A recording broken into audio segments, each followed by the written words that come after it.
I am Jennifer's little sister. Okay. How many of you guys are there? There's three of us. She was the oldest, I'm the middle, and our brother is the baby. Okay.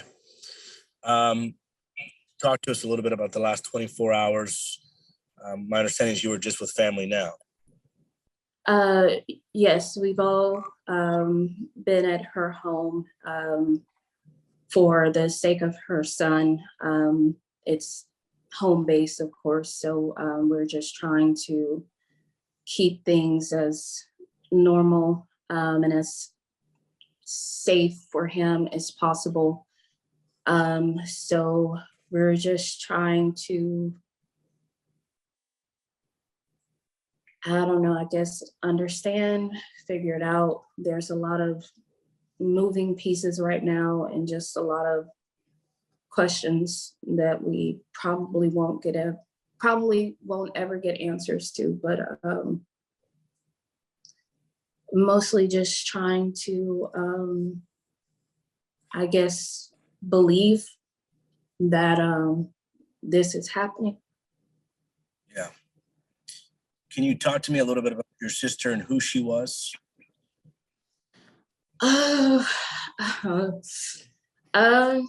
And take your time.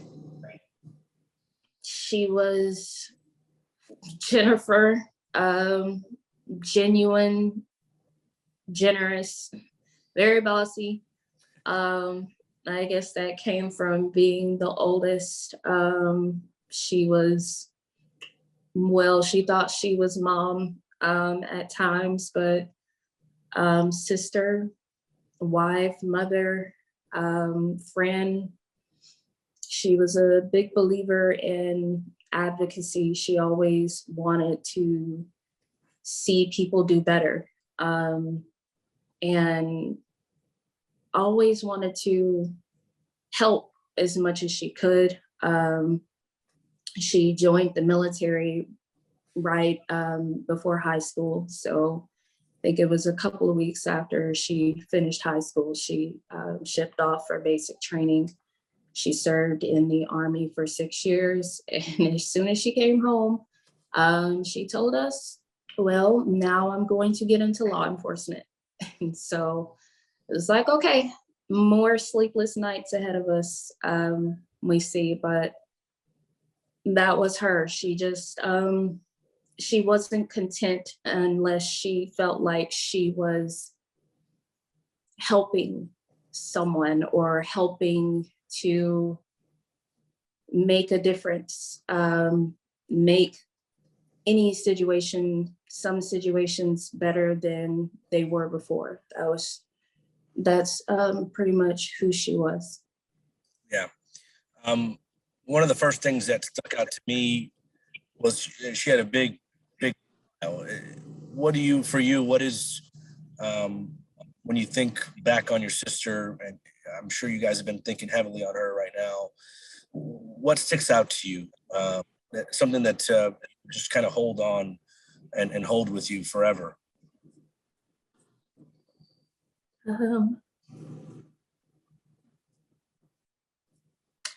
Everything.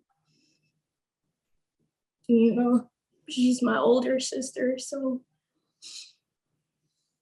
you know, I've never lived a day without her. She's always been there.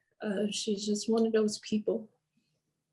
As long as you would allow her, she would always be there. Obviously.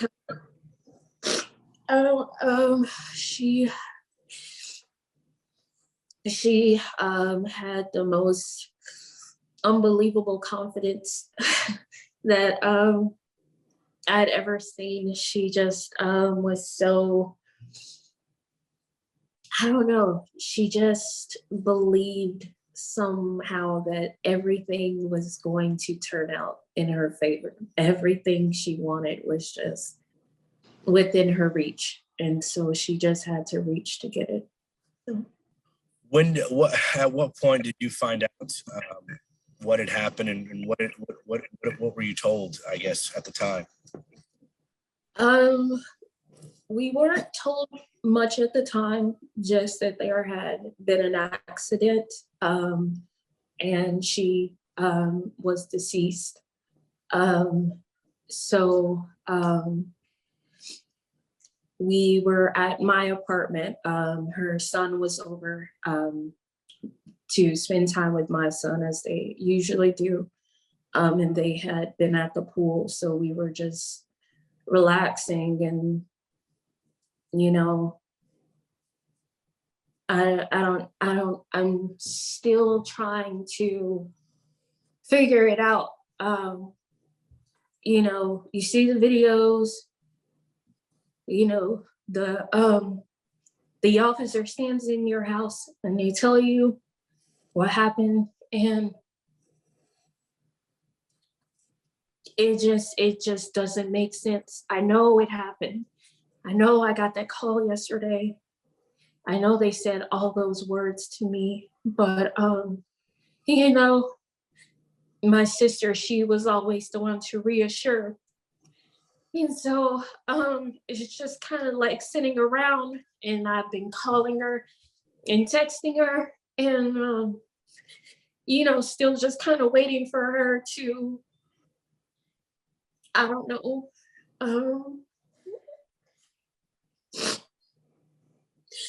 I don't know. Knowing the circumstances, we've heard this time and time again, people behind the wheel, drinking and driving. As somebody whose family has been extremely impacted by this, devastated by this, what would you say to anybody ever thinking about doing that? And then knowing that this guy had a criminal history and had done DWI before. I don't know if you knew that or not, but just glad that he's behind bars, I guess. Unfortunately for our family, this isn't our first time going through this. We lost an uncle in 2008 due to the decisions of a drunk driver.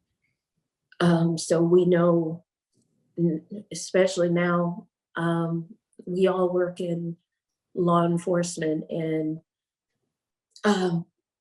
social services agencies, where we are frequently in contact with people who are not so different from the person who took my sister from us.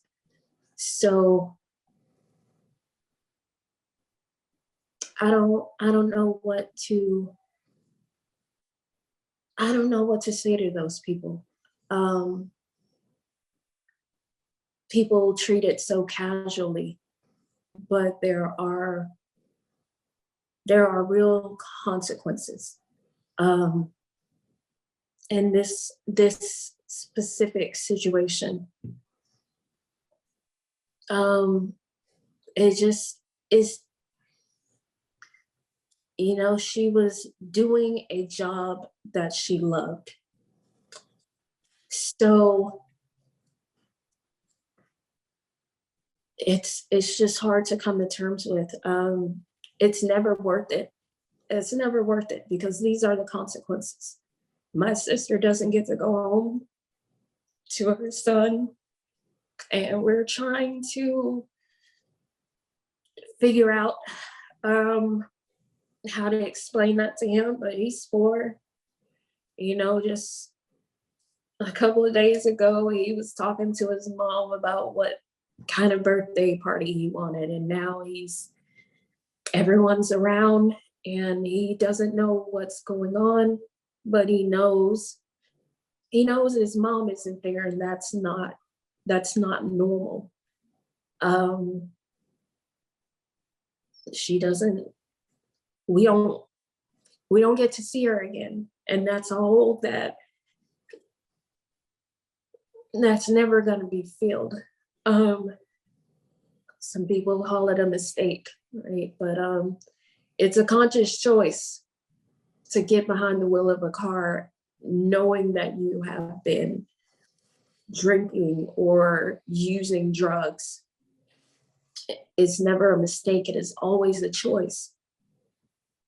And the choice that you don't make in a vacuum if you get on our roads, because there are other drivers out there, people who are wives and daughters and sisters and mothers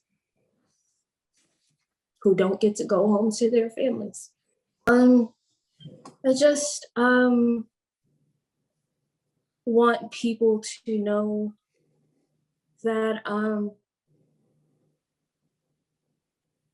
she wasn't just a deputy. She was a life. She has family, and Do you know how long she was with the Precinct 7 Constable's office? I don't. She had. I know she had started working there out of police academy, and she was there for a few months until she took a position with another organization. I think last time I talked to her, I know it's been over a year since she's been there. Is it safe to say that by what you made it sound like when you were talking about her serving in the Army and then going into law enforcement, I think it's safe to say she sort of dedicated her life to serve others, but also it sounds like the most important thing to her, she loved being law enforcement, but the most important thing to her was her family. Always. And even now, I think it's hard for us, especially because we had her son's getting older, and we had started having the conversations about her transitioning into maybe an administrative side of things, so she wouldn't be on the streets. And she had gone to get her undergraduate, her Bachelor of Arts, Criminal Justice at the University of Houston downtown. She went to TSU and got her master's, and she was currently working on getting her Ph.D. So it just it doesn't feel real, because she loved the job, but she knew that she had to prioritize her family. And I think we were all just at the point, we spent 6 years waiting for or fearing phone calls in the middle of the night from the military saying that she wasn't coming home. And so to just get a call in the middle of the day here at home, where she's been home with us for years now, and she was making those steps so she could be able to spend more time with us and not have to experience the stresses and danger of being on the road. And now, we don't get to see that next chapter of her life.